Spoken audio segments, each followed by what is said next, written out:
cumpliendo la gran comisión de nuestro Señor Jesucristo de, por tanto, ir y hacer discípulos a todas las naciones, enseñándoles que guarden todas las cosas que os he mandado. Hermanos, que la gloria sea para el Señor en sus vidas. Abran su palabra, la Biblia, conmigo, por favor, en el libro de Colosenses, capítulo 3.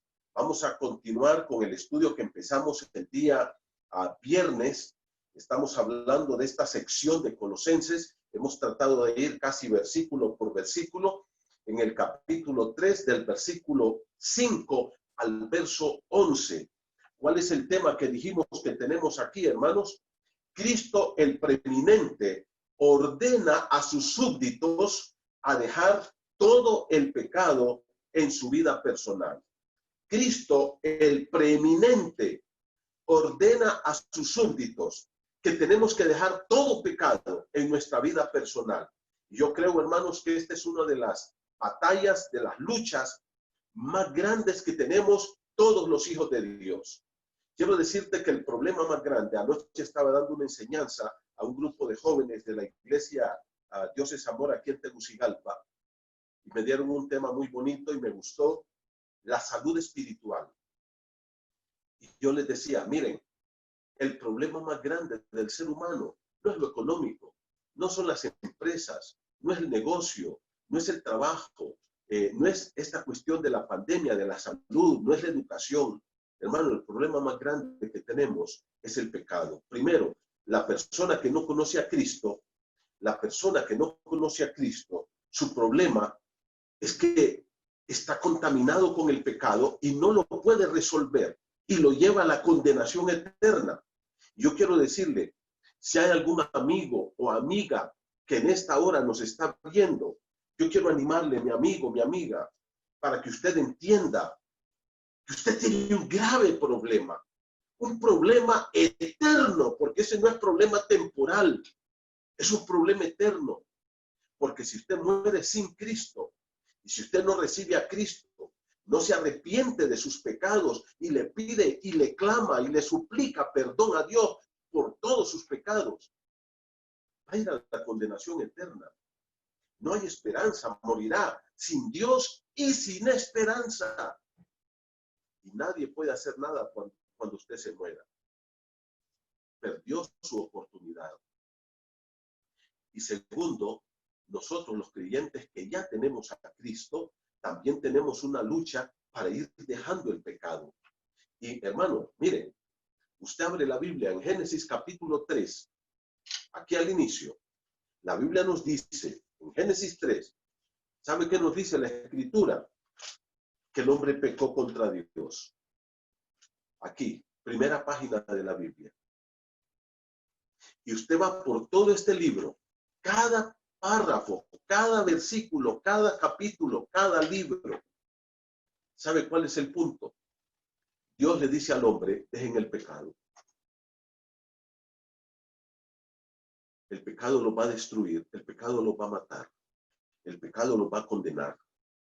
Querido hermano, esa es la lucha del ser humano. Mire, mucha gente disfraza sus pecados, su vida, su miseria, con casas enormes, viviendo en mansiones, con piscina y con madera de caoba forrada por dentro, y con carros de último modelo, y con puestos de poder, y con títulos, y con dinero, y con fama, y con tantas cosas. Pero ¿sabe qué es eso, mi hermano? Eso solo es un disfraz. Allá dentro de todos los títulos, de todos los diplomas, de todo el dinero, de todas las casas, hay un miserable pecador que está caminando al infierno, sin Dios y sin esperanza. Y aquí adentro también hay un hombre que está luchando en contra del pecado. Entonces, el peor problema que usted y yo tenemos es el pecado. Y aquí en el libro de Colosenses 3, Jesús el Rey, el preeminente, el soberano en el cielo y en la tierra y en todo el universo, pide a sus seguidores que dejemos el pecado. Y aquí yo les dije, hay 4 cosas. Ya la primera ya la vimos. Cristo el preeminente ordena. Y ahora yo quiero que por favor miren esta palabra. ordena. Cristo ni suplica, ni aconseja, ni deja opciones. Es una orden. Y la orden solamente tiene una opción. ¿Cuál es? Obedecerla. Y mi querido hermano, si tú y yo no obedecemos esta orden, vamos a sufrir las consecuencias y lo vamos a ver en el siguiente punto.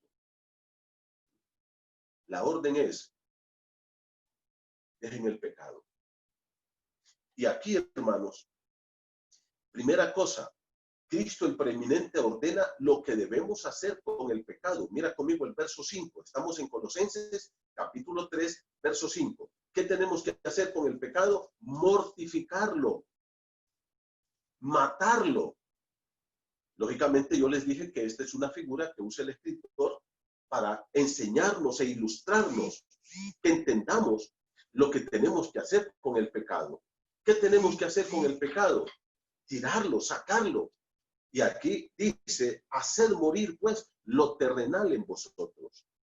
Lo terrenal aquí, hermanos, es todo lo pecaminoso y sucio, todo el materialismo, todo el egoísmo, todo el hedonismo, todo esto que afecta al ser humano. Dijo el Rey Jesús, mátenlo. La idea aquí, mi hermano, es negarnos a gratificarnos esos deseos pecaminosos, esos deseos de orgullo, de soberbia, de materialismo. Dice, maten eso en ustedes. No sean gratificantes de ustedes mismos. Que si tu cuerpo te pide adulterar, bueno, pues voy a adulterar porque hay que darle gusto al cuerpo. Dice que debemos esclavizar nuestro cuerpo. Tu cuerpo y mi cuerpo tienen que ser, hermano, nuestro esclavo. Yo no tengo que obedecer mi cuerpo me va a obedecer a mí. Por ejemplo, cuando nosotros hemos ido al campo, y yo creo que todos conocemos el campo, y hace muchos años mi padre tenía una pequeña finquita allá cerca de Tela, y nosotros nos gustaba ir, y él tenía unos caballos. Y una yegua parió un potrillo, y el potrillo empezó a crecer, pero era un potrillo indomable. Pero teníamos un tío que era experto en domar caballos, en amansar caballos. Y entonces él, yo no sé cómo hacía, pero él le puso el lazo a este potrillo, lo pegó a un palo, le puso la albarda, la montura, y después se montó y lo soltaron del palo. Y aquel potrillo saltaba y brincaba, lo tiró, lo volvió a poner al palo, se volvió a montar en él, lo volvió a tirar. Pero ¿saben una cosa? Meses después que nosotros llegamos, aquel potrillo estaba amansado. Lo agarrábamos, le poníamos la montura y salíamos a andar para allá y para acá en el potrillo. La Biblia dice, hagan eso con su carne, tómenla. No dejen que el cuerpo lo tome a ustedes. No dejen que el cuerpo y los apetitos pecaminosos lo gobiernen. Gobiernen ustedes su cuerpo. Ahora, yo quiero, hermanos, que ustedes miren aquí, esto ya lo expliqué, solamente lo leo. Miren el verso 5, dice, fornicación, impureza, pasiones desordenadas, malos deseos y avaricia, que es idolatría. Ahora, dedicamos todo el viernes para hablar de esto, porque son pecados que están causando terrible daño al ser humano, a la humanidad. El pecado sexual, los deseos lujuriosos, como dice aquí, los malos deseos, las pasiones desordenadas. El hombre ahora se ha desordenado en la lujuria en todos los aspectos de su vida. Y eso le está causando un gran daño al hombre, a su familia y a esta sociedad en que nosotros vivimos. La fornicación dijimos que tiene que ver con todo pecado sexual. Ahí incluye la pornografía, ahí incluye el adulterio, que es la infidelidad matrimonial, la fornicación propiamente dicha, que es la relación entre personas no casadas, fuera del matrimonio o antes del matrimonio. Ahí incluye, mi hermano, la zoofilia, ahí incluye el fetichismo, ahí incluye todas las perversiones sexuales que usted puede pensar. Que a propósito, Ya eso ya no se le llama perversiones sexuales. Ahora, mis hermanos, en esta nueva psicología satánica, perversa, se le llama opciones, preferencias sexuales. No hay preferencias sexuales, hermanos. La Biblia, si usted lo lee en el libro de Levítico, en el libro de Deuteronomio y a través de toda la Biblia le llama perversiones. Así se le llama en la Escritura. Son abominaciones delante del Señor. Ahora, yo solamente quiero decir una pequeña parte en este momento. Primero, hermanos queridos, hablamos fuertemente de lo que es la fornicación, el adulterio y todos los pecados sexuales y también de la avaricia, que es el otro pecado, que unido con el pecado sexual están destruyendo al ser humano. El deseo inmoderado de tener dinero, que está aquí en el verso 5 al final, que dice, y la avaricia, que es idolatría. Ahora, mi hermano, ¿qué estamos diciendo con esto? Mire, todos nosotros en algún momento hemos cometido alguno de estos pecados.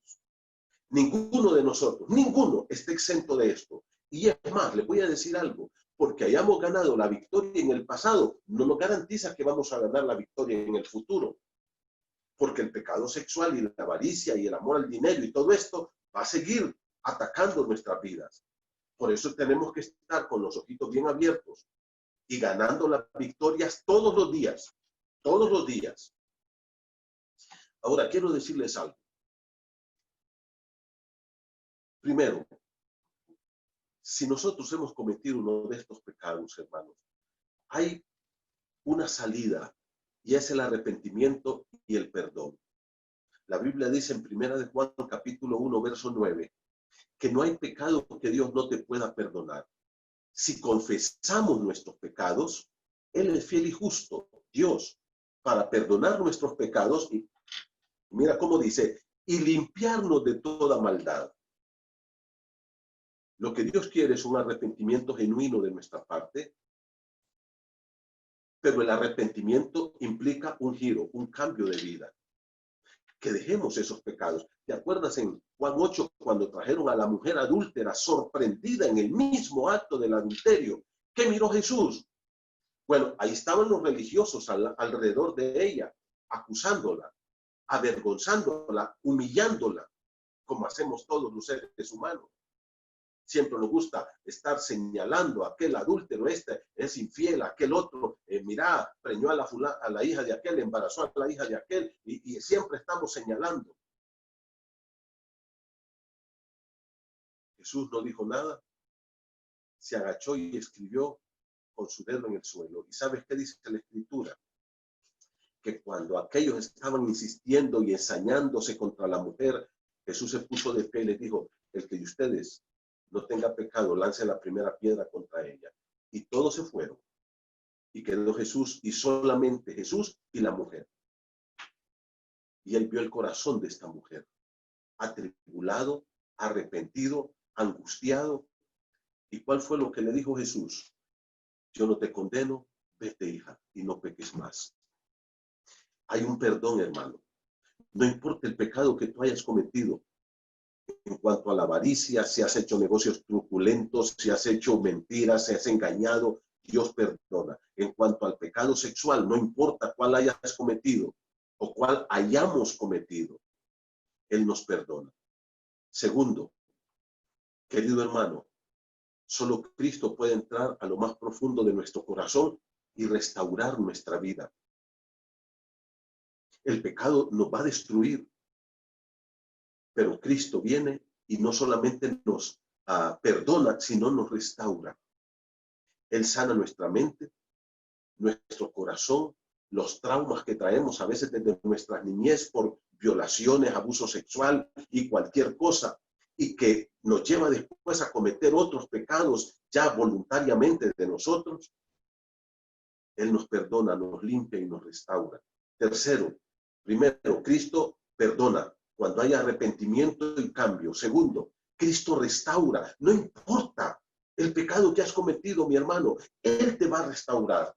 Tercero, Él te va a liberar. Cristo dijo, conoceréis la verdad y la verdad os hará libres. Hermano querido, no tienes que estar de esclavo de esos pecados. Tenemos que tener la liberación, pero tenemos que tomar el poder de Dios para que esa liberación sea real y verdadera. Tú puedes vivir en libertad. No tienes que ser esclavo de ningún pecado de estos. Yo te animo, hermano. Cristo dijo, haced morir estas cosas en ustedes. Y si se puede, podemos vivir en la libertad de Cristo. Podemos tener vidas puras. Y aquí solo hay dos cosas. Uno, escuche bien. Si usted es soltero, mi joven querido, señorita amada, solamente hay una forma como usted puede vivir la santidad sexual, y es absteniéndose de todo tipo de relaciones sexuales. Y segundo, si usted es casado, mi hermano, la única forma de ser santo es siéndole fiel a su esposa y caminando con ella, guardando su cuerpo solo para su esposa y usted solo para su esposo. No importa el pecado que usted ha cometido, hay perdón, hay restauración y hay liberación. Esa es la esperanza que tenemos en Cristo. En segundo lugar, mi hermano, ya les dije, ¿de qué estamos hablando aquí?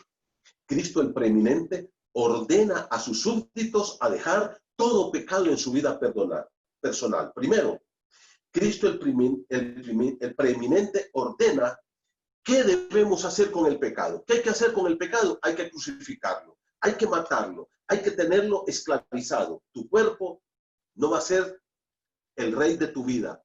Tú tienes que aprender a someter a tu cuerpo a lo que Dios dice.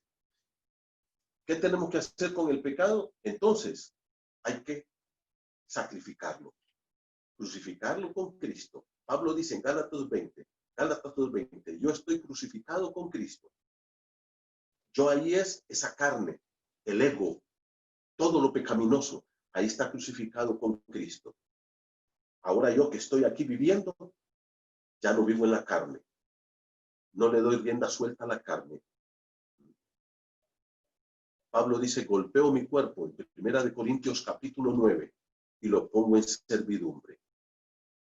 Hay que golpear el cuerpo, esclavizar el cuerpo, someter al cuerpo, para que no me gobierne y no ande yo en libertinajes. En segundo lugar, Jesucristo el preeminente advierte de las consecuencias de vivir complaciendo los deseos pecaminosos. Quiero decirte una cosa. Vivir en el pecado, hermano, tiene consecuencias fatales. Y el Señor Jesucristo, el preeminente, advierte y nos dice, mire, aquí está mi mandato, pero si usted no me obedece, aquí están las consecuencias. Versículo número 6 dice, mire, cosas por las cuales, cosas son las cosas que acaba de decir ahorita. ¿Qué cosas, hermano? Toda esa inmundicia pecaminosa, todo el pecado de lo cual ya nos dijo, lo terrenal, todo lo terrenal. Dice, hagan morir eso en ustedes. Y mire cómo dice, porque si no lo hacen morir por esas mismas cosas que usted está haciendo, mire cómo dice, la ira de Dios viene sobre los hijos de desobediencia. ¿Te das cuenta cómo se le llama aquí? La primera cosa que el Señor nos enseña a las personas que viven practicando ese tipo de pecados en su vida, hijos de desobediencia. Eres hijo, pero eres desobediente. Porque si no eres hijo, eres bastardo, dice la Biblia en el libro de Hebreos, capítulo 12. Pero eres hijo desobediente. Y la Biblia dice, hermano, mira cómo dice, la ira de Dios viene sobre los hijos de desobediencia. Todas las personas que saben estas cosas y deliberadamente empiezan a llevar ese tipo de vida pecaminosa, sabiendo la verdad de Dios, sabiendo el mandato del Señor Jesús, Jesús nos advierte y nos dice, si usted quiere vivir esa vida, usted es libre de vivirla. No se preocupe, pero sí tiene que tener entendido que va a tenerse a sus consecuencias. Porque hay consecuencias de vivir en el pecado sexual o en la avaricia. Mira, ahí están las noticias que salen todos los días. que agarraron a esta persona con tantos dólares para lavarlos, que agarraron a este con tantos kilos de droga, que el otro está preso. Por ejemplo, gente que es joven y ahora va a estar toda una vida presa en Estados Unidos. Sin necesidad. Solo por la avaricia, por el deseo de tener y tener y tener y tener y tener más. Ahora, mucha gente, por otro lado, está pagando duro sus pecados sexuales. Algunos aún con la muerte, porque se contaminaron con enfermedades de transmisión sexual incurables. Otros con hogares despedazados. Otros han dañado tanto a su esposa y a sus hijos, que sus hijos ahora los odian por la vida que llevaron con sus padres. Pero lo triste es que no solamente en esta tierra vamos a pagar el desorden de esos pecados, pero también en la eternidad. La gente que no se arrepiente, que no pide perdón, que no recibe a Cristo, lo va a pagar con su vida allá en el infierno. Dice que fornicarios y adúlteros y avaros y todo ese tipo de personas no heredarán el reino de Dios. No lo van a heredar. Y aquí mi hermano habla de un problema serio que yo creo que no lo estamos tomando muy en cuenta, la ira de Dios. Es que estamos viviendo en un mundo tan complaciente, en un mundo tan pecaminoso, en un mundo tan sucio, en un mundo tan egoísta, tan ególatra, tan que solo está pensando en el hombre. Y hay un Dios allá arriba en el cielo, que es un Dios de amor. Y no importa lo que yo haga, Él me ama. Y entonces sobrevaloramos el amor de Dios y minimizamos la ira y la justicia de Dios. Porque eso no nos gusta mucho. Hablar de la ira, del castigo, de la justicia de Dios. No. Háblenle del amor de Dios a la gente. Que Dios le ama y que Dios es lindo y que Dios es misericordioso y que no importa, usted va a tener la bendición de Dios, haga lo que haga. Ese es un falso evangelio. Ese es un falso mensaje. Dios es un Dios de amor, pero ese es un lado de la moneda, dale vuelta, porque al otro lado Dios es un Dios de ira y las dos cosas están equilibradas en Dios. ¿Por qué es que Dios no te ha castigado? ¿Por qué Dios está soportando tanta maldad? Porque tiene misericordia y eso lo dice Segunda de Pedro capítulo 3. El Señor, verso 9, Segunda de Pedro 3:9. No retarda su promesa, según algunos la tienen por tardanza, sino que es paciente, no queriendo que ninguno perezca, que ninguno vaya al infierno, sino que todos vengan al arrepentimiento. ¿Te das cuenta?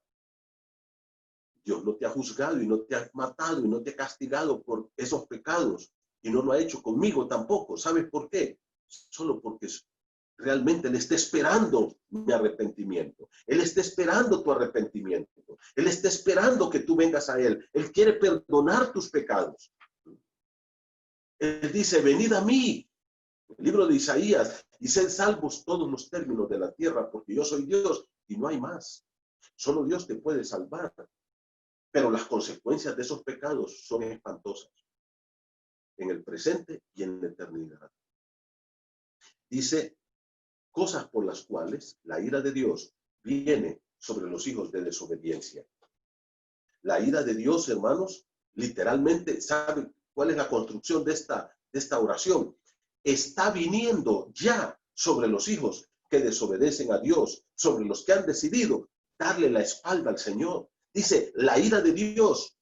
La idea aquí no es viene, sino está llegando, está viniendo. Cada día está más cerca. Eso es lo que está diciendo aquí. Mi amigo, si tú no has recibido a Cristo, la ira de Dios cada día está más cerca de ti.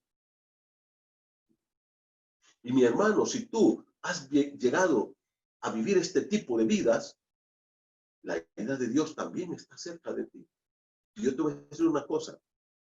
Si tú has tenido vidas depravadas en la vida sexual o la avaricia o cualquiera de estos pecados que Dios nos dice que debemos de dejar, y no has sufrido un castigo de Dios, ten cuidado porque puede ser que seas bastardo y que no seas hijo. Porque Dios al que ama, castiga a todos sus hijos. Hay gente que hasta saca pecho, mire, yo ando en el mundo, yo recibí a Cristo y mira, a mí no me pasa nada. Cuidado, porque puede ser que no hayas nacido de nuevo. Lo vamos a ver un poquito más adelante. Quiero que vayas conmigo a Romanos capítulo 1, por favor. Mira Romanos capítulo 1. Dice, voy a leerte el verso número 16.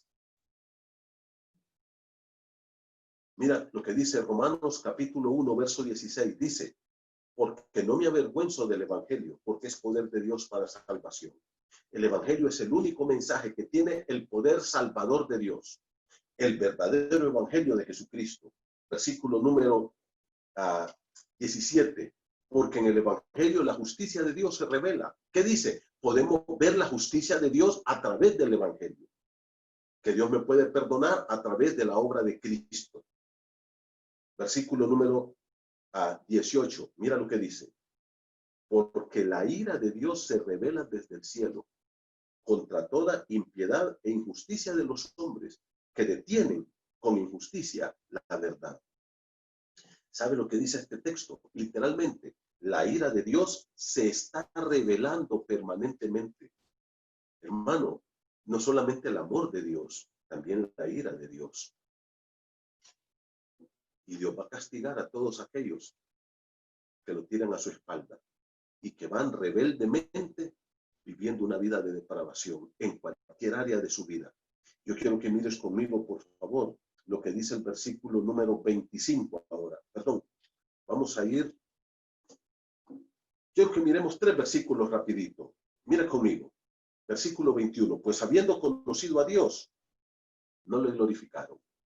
El hombre entiende que hay un Dios soberano, rey, pero ¿qué dice? No le da la gloria a ese Dios. Lo tira a la espalda. A mí me importa un comino lo que Dios diga. Y dice, versículo número 23, por lo cual Dios también los entregó a la inmundicia. Primera cosa, cuando el hombre decide no obedecer a Dios y no darle la gloria a Dios, mire lo que dice el versículo número 24. Dice, Dios los entregó a la inmundicia de sus concupiscencias. ¿Sabe lo que quiere decir esto, hermano? Que la persona que no tome en cuenta a Dios, Dios le dice, bueno, yo te dejo. Y es como cuando usted ve una bajada y le suelta el freno al carro y deja que el carro se vaya. Un día se va a ir hasta el fondo allá del abismo, del barranco. Lo que dice aquí es, el hombre como no tomó en cuenta a Dios ni glorificó a Dios, entonces Dios lo soltó.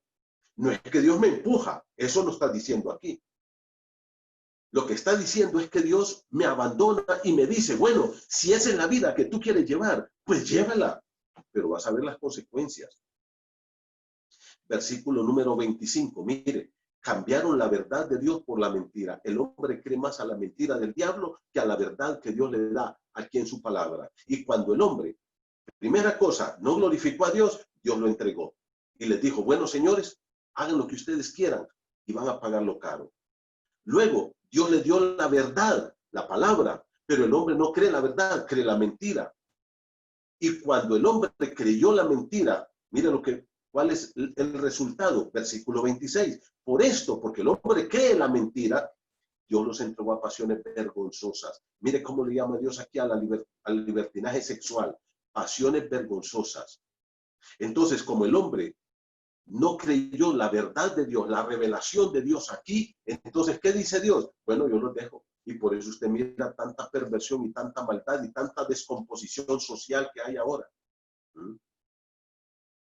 Y luego, ¿qué dice? Versículo número 28, mire conmigo. Y como ellos no aprobaron tener en cuenta a Dios, ¿se dan cuenta? Número 1, no le glorificaron. Y cuando el hombre no glorificó a Dios, Dios los dijo, bueno, yo los dejo. No me quieren glorificar a mí, quieren glorificarse a ustedes mismos. Hagan lo que quieran. Segundo, les doy mi verdad. No quieren creer mi verdad, pues crean la mentira del diablo. Hagan lo que quieran, yo los suelto. Van a ver las consecuencias. Y tercero, versículo número 28, no aprobaron tener en cuenta a Dios. ¿Qué quiere decir eso? A mí Dios no me importa. Yo voy a vivir mi vida como yo quiera vivirlo. en mi dinero, en mi sexualidad, en mi relación con mi esposa, en la crianza de mis hijos, en mi trabajo, en mi negocio. Dios no se mete conmigo. Yo voy a hacer lo que yo quiera. Dice el verso 28, no aprobaron tener en cuenta a Dios. ¿Cuál fue el resultado? Dios los entregó a una mente reprobada. O sea, de nuevo Dios dijo, bueno, hagan lo que quieran. ¿Se dan cuenta? Y ahora mire cómo concluye esto en capítulo 2, verso 5. Pero, problema, tú puedes hacer lo que quieras, pero una advertencia, no te vas a salir con la tuya. Versículo 5. Por tu dureza, por no glorificar a Dios, por no creer su verdad y por no tomarlo en cuenta, por rechazarlo en tu vida, ¿qué dice el versículo 5? Por tu dureza y por tu corazón no arrepentido. ¿Te das cuenta lo que Dios quiere? Un arrepentimiento. Atesoras para ti mismo, no para los demás, para ti mismo. Ira para el día de la ira y de la revelación del justo juicio de Dios. ¡Qué terrible! Lo que hace el diablo, cómo engaña al ser humano. Le miente y el hombre va atrás de las mentiras de Satanás, sabiendo que es contra sí mismo. Dice, atesorando ira para el día de la ira. ¿Tú crees que te vas a salir con la tuya? No puedes. ¿Cuáles son las consecuencias? La ira de Dios caerá. Si eres hijo de Dios, Dios te va a disciplinar. A propósito, ¿sabes que hablando de este pecado y de todos estos pecados sexuales, por ejemplo, en 1 Corintios capítulo 5, el apóstol Pablo habla acerca de un pecado que estaban cometiendo un tipo ahí en la iglesia de Corinto. Vivía con la mujer de su propio padre. Este pasaje tiene algunas cuestiones que no están claras. Por ejemplo, si vivía todavía con ella, si el papá estaba vivo. Hay muchas cosas que no sabemos. Pero estaba cometiendo un pecado que se llama incesto. ¿Sabe lo que dice Pablo? Se lo voy a leer textualmente. 1 Corintios capítulo 5. Dice así el texto bíblico. Es cierto, y mire, esto es interesante porque aquí Pablo define lo que es fornicación. Mire lo que dice el verso 1, 1 Corintios 5:1. De cierto que hay entre vosotros fornicación, y tal fornicación cual ni aún se nombra entre los gentiles, tanto que alguno tiene la mujer de su padre. Pablo le llama fornicación. ¿Sabe lo que es eso? Pecado sexual. ¿Y qué pecado sexual era? Incesto. Estaba viviendo con la mujer de su papá. Ahora, mi hermano, ¿qué es lo que dice Pablo? Mire lo que dice el versículo 4. En el nombre de nuestro Señor Jesucristo, reuníos vosotros y mi espíritu con el poder de nuestro Señor Jesucristo, el tal sea entregado a Satanás. Esto es duro, hermano. ¿A cuántos nosotros hemos entregado a Satanás porque están viviendo en pecados terribles? No nos atrevemos a hacer esto. Pero eso es lo que dice Pablo. Pero mire cómo dice aquí. Para la destrucción de su carne. ¿Sabe lo que eso significa? Que muera. Ese tipo está cometiendo un pecado que está causando está pisoteando tanto a Cristo y su evangelio que merece la muerte por ese pecado. Que la ira de Dios caiga sobre él. Pero mire cómo termina en el versículo 5. A fin de que su espíritu sea salvo en el día del Señor. Este era un creyente, pero en rebeldía.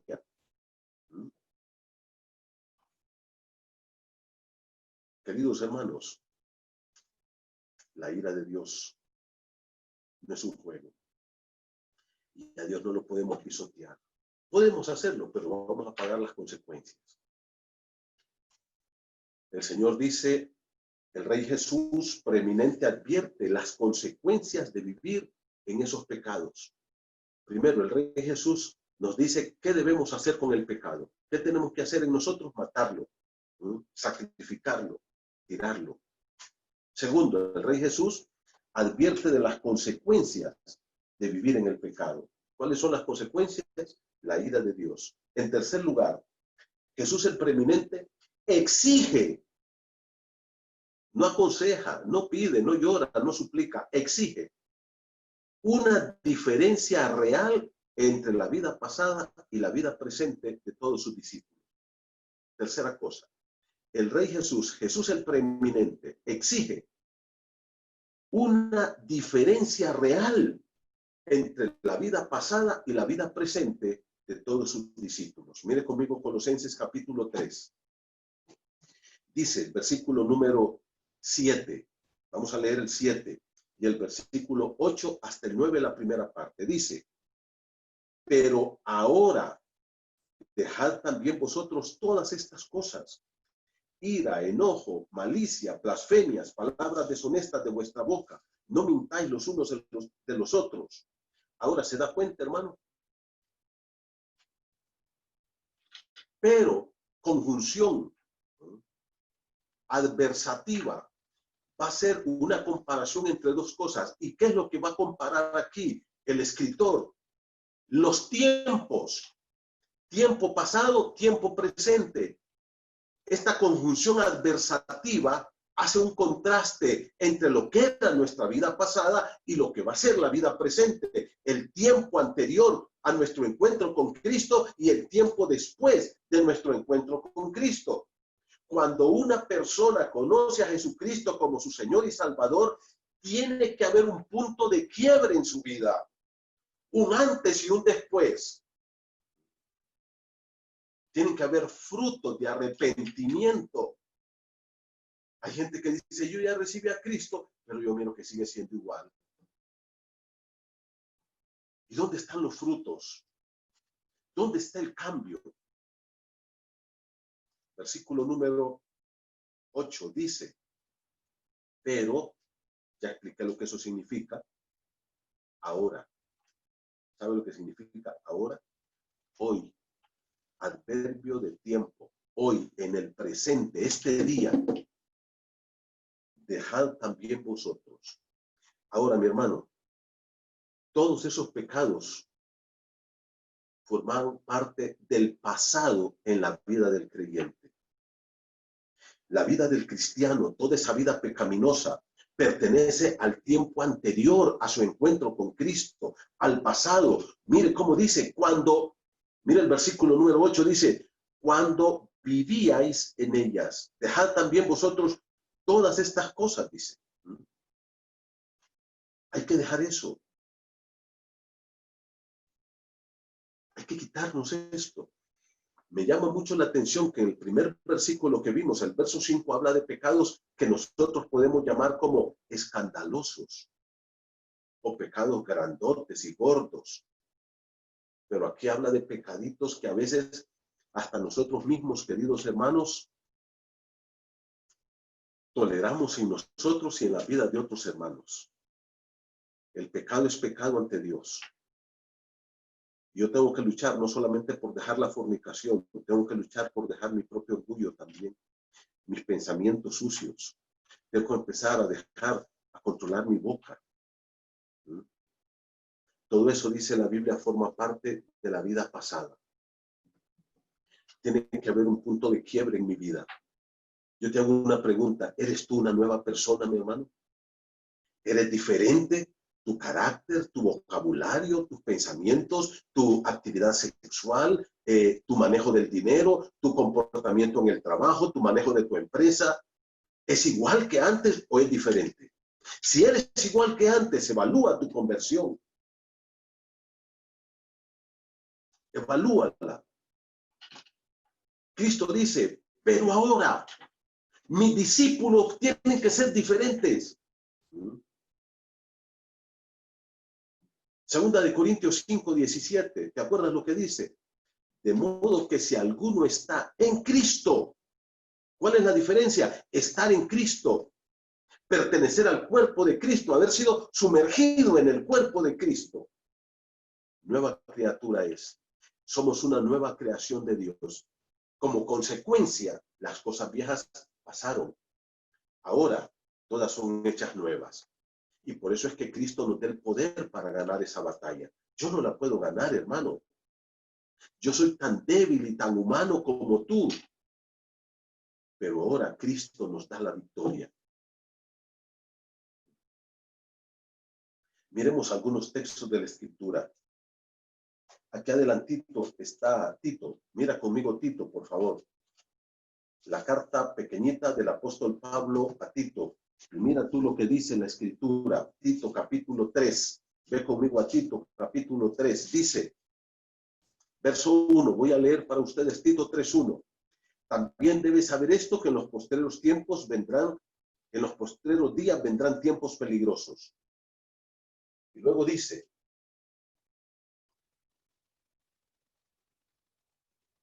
¿por qué esos tiempos serán peligrosos, hermano? Porque habrá, verso 2, estoy leyendo Tito 3:2, porque habrá hombres amadores de sí mismos, avaros, vanagloriosos, soberbios, blasfemos, desobedientes a los padres, ingratos, impíos, sin afecto natural, implacables, calumniadores, intemperantes, crueles, aborrecedores de lo bueno, traidores, impetuosos, infatuados, amadores de deleites más que de Dios. Dice, esta gente va a amar el deleite, la autocomplacencia, van a vivir para satisfacer sus apetitos carnales, sus deseos carnales, y a Dios no lo van a amar. Dice el versículo número aborrecedores de lo bueno, versículo 4, traidores, impetuosos, infatuados, amadores de deleites más que de Dios. Versículo 5, esto es clave, que tendrán apariencia de piedad, pero negarán. Perdón, estoy leyendo mal, ¿verdad? Disculpen, hermanos.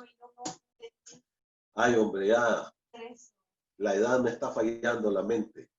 Estoy leyendo Timoteo, perdón, vamos a Tito, perdón. Tito 3. Sí, es un pasaje bien relacionado que quería usar, pero me fui a otro. Vuelvan conmigo a Tito 3, por favor. Yo sé que muchos andaban ahí. Bueno, ¿y qué está leyendo el pastor aquí? Pero mire, Tito 3, capítulo 1, y esto es tener una ayuda idónea aquí cerca. Mi esposa le escuchaba, ¿me entiendes?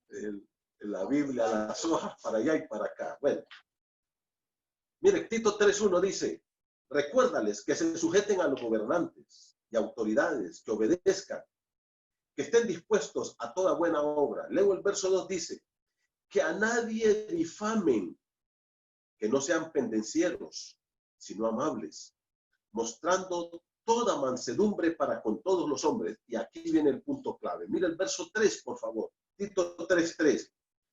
Porque nosotros, tú y yo, mira cómo dice, también éramos tiempo pasado, en otro tiempo.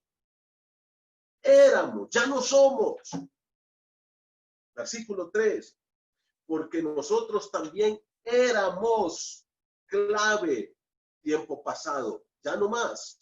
En otro tiempo, insensatos, rebeldes, extraviados, esclavos de concupiscencia y de deleites diversos, viviendo en malicia y envidia, aborrecibles y aborreciéndonos unos a otros. Pero, otra vez, un quiebre, un cambio, un punto de quiebre en mi vida. Eso era antes. ¿Qué hizo la diferencia? Verso 4. Pero cuando se manifestó la bondad de Dios nuestro Salvador y su amor para con los hombres, nos salvó. Tiempo pasado. Ya somos salvos. ¿Y cuál es el punto? Ya no somos los que éramos. Mira el versículo número 5. Nos salvó no por obras de justicia que nosotros hagamos. Mi amigo, la salvación no la puedes obtener por ser buena persona, sino por el lavamiento de la regeneración y por la renovación en el Espíritu Santo.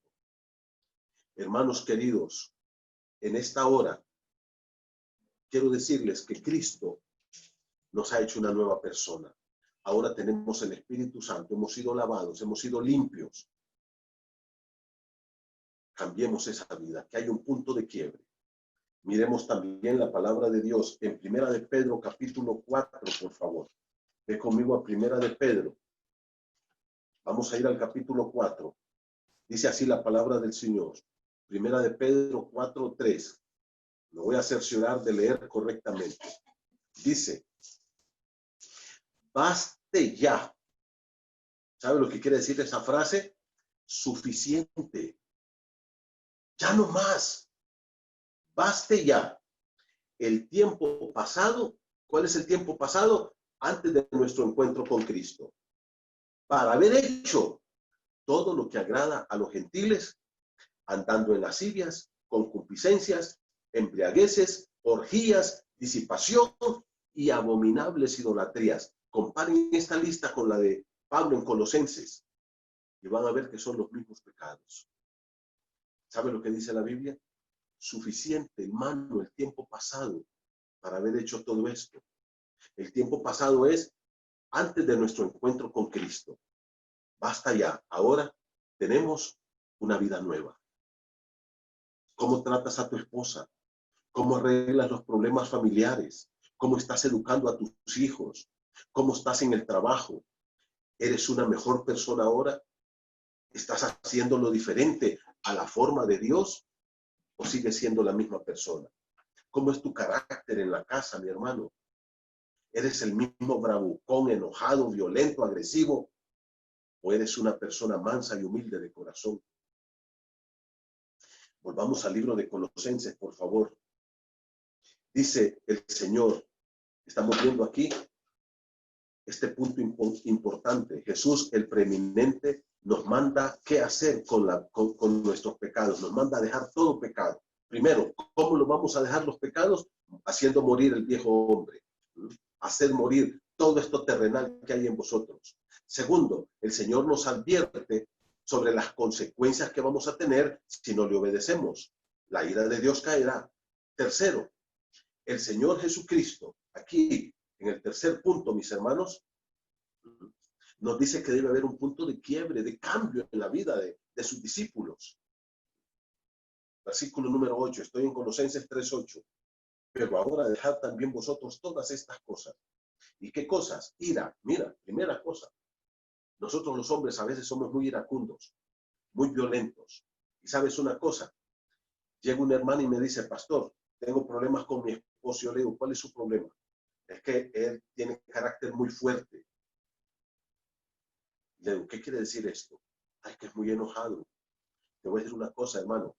El hombre que tiene enojo, ira, o lo que se le llama el carácter fuerte, no tiene ningún tipo de carácter. Es más, puedo decir que tiene un carácter débil. ¿Sabes por qué? Porque no puede controlar su carácter. ¿Sabes lo que dice la Biblia en el libro de Efesios 4? Dice, airaos, pero no pequéis. O sea, puede ser que yo me enoje, pero no voy a explotar en ira, rompiendo mis cosas, golpeando a mi esposa, insultando. No, no, no. Si yo hago eso, soy un hombre de carácter débil. No puedo controlar mi ira. La ira aquí, hermano, es cuando el hombre explota. Pero hay otra palabra, enojo. Mira el versículo números, estamos en el versículo 8, ira, es explosión. Segundo, enojo. ¿Sabe cuál es la diferencia? El enojo es cuando vamos guardando un rencor en el corazón. Y usted cada día está más furioso y cada día odia más. Luego, ¿qué dice? Malicia, eso de andar pensando mal de los demás siempre. Mira que fulano de tal, el vecino, compró un carro nuevo a saber de dónde. Eso es malicia. Ahora todo el mundo piensa mal de los demás. Mira que fulano de tal se fue a viajar a saber con qué dinero. O sea, ya pensando mal de los otros, la malicia. Luego, ¿qué dice? Blasfemias. Es hablar mal contra Dios, renegar y quejarnos de Dios. No solamente es insultar a Dios.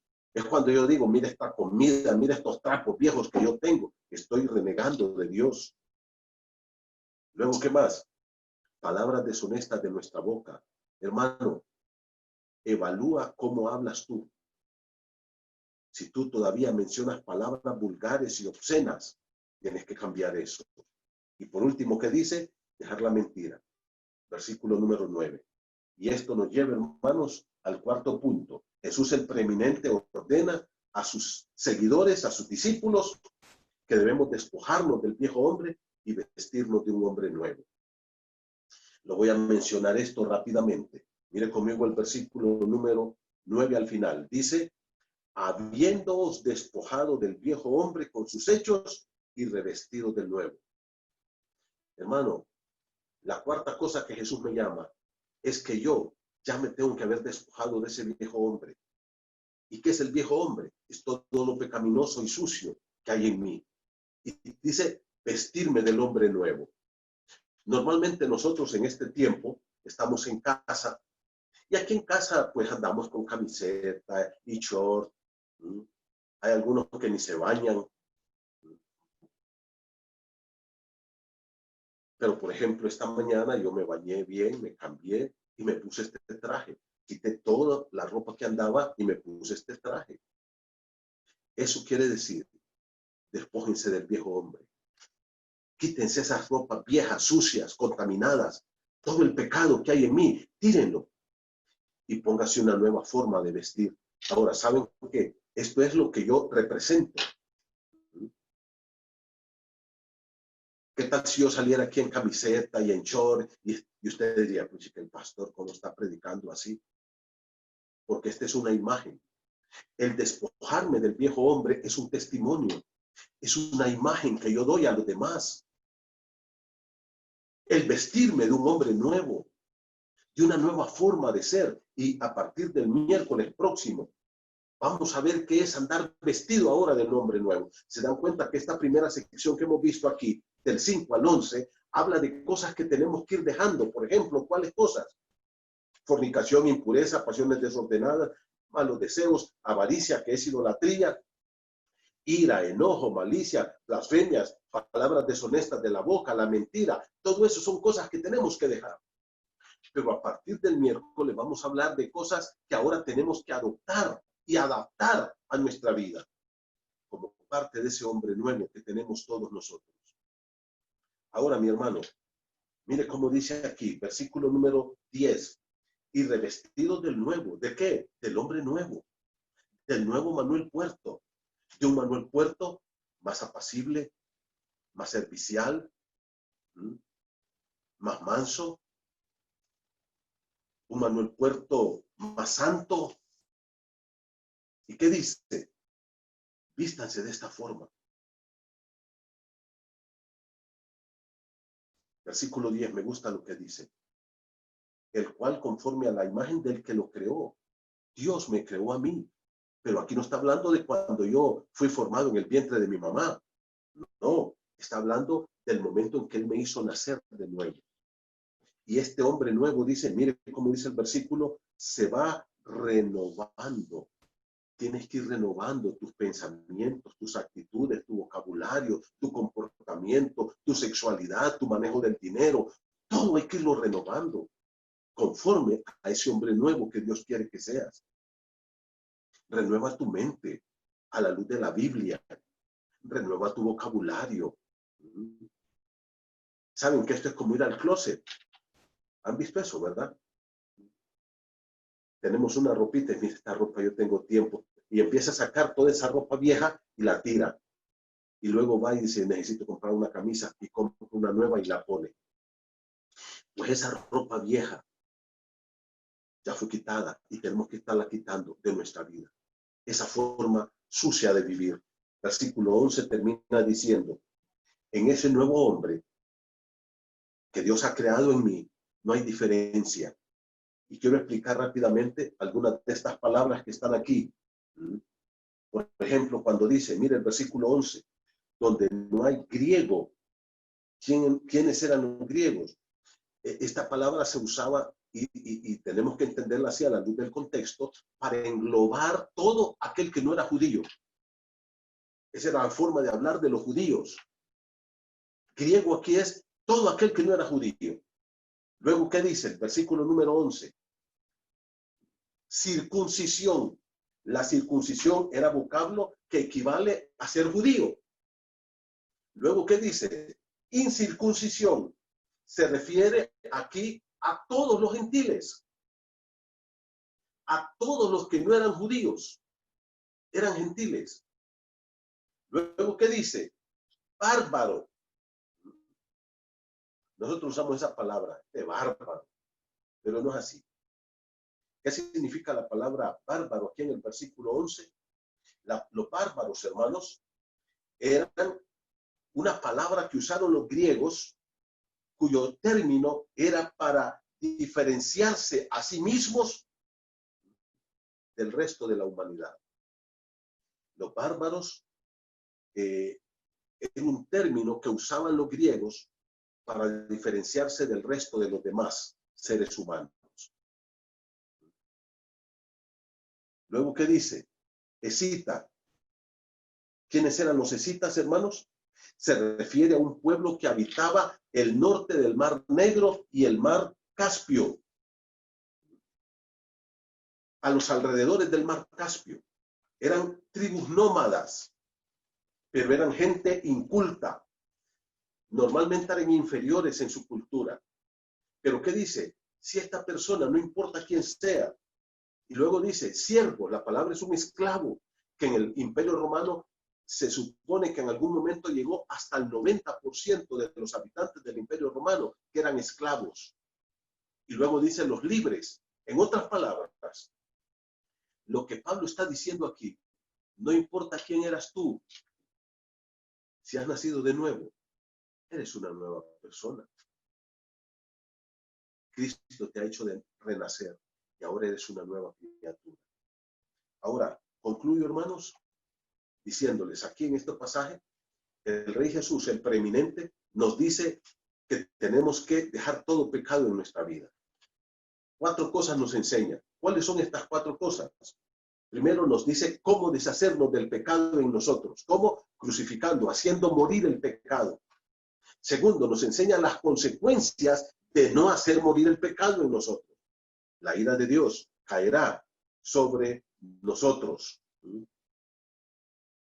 Tercero, nos enseña que debe haber un punto de quiebre, de cambio en la vida del cristiano, el antes de Cristo, de su encuentro con Cristo, y el después. Somos una nueva criatura. Y por último, el Señor nos dice que para dejar el pecado tenemos que desvestirnos del hombre viejo y vestirnos del hombre nuevo. ¿Cuál es el hombre viejo que tenemos que dejar? Todos esos pecados y todos los demás pecados que hay en nuestra vida. Y el miércoles próximo vamos a ver ahora de las cosas nuevas que tenemos que vestirnos como hijos de Dios, como nacidos de nuevo. Hermano, Dios te ama y Él quiere lo mejor para ti.